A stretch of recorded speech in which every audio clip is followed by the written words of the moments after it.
लोग उसे बस किसी तरह मारना चाहते थे। ये बदरिया जो कभी किसी का समोसा तो कभी किसी की रोटी चुरा लेती थी, क्योंकि उसके भूखे बच्चे उसका इंतजार करते थे। एक दिन बदरिया किसी के घर से संतरा चुरा लेती है।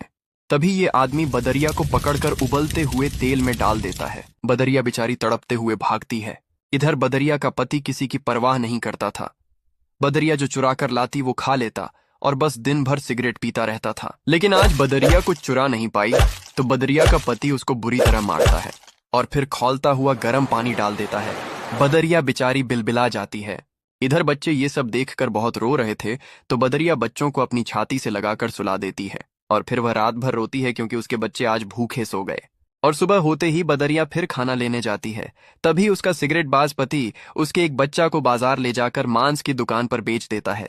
इधर जब बदरिया घर आती है तो एक बच्चा कम देखकर घबरा जाती है। बच्चे रोते हुए माँ को सब बता देते हैं। माँ दौड़ते हुए मांस की दुकान पर आती है, लेकिन बच्चा अब नहीं था।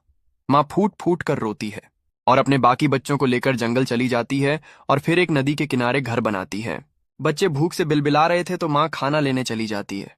तभी एक जंगली शेर बच्चों पर हमला करके बच्चों को मार देता है। जब माँ वापस आती है तो मरे हुए बच्चों को देखकर चीख चीख कर रोती है और फिर बच्चों की याद में नदी में कूदकर अपने प्राण दे देती है। लेकिन आपने फिर भी इस माँ के लिए लाइक और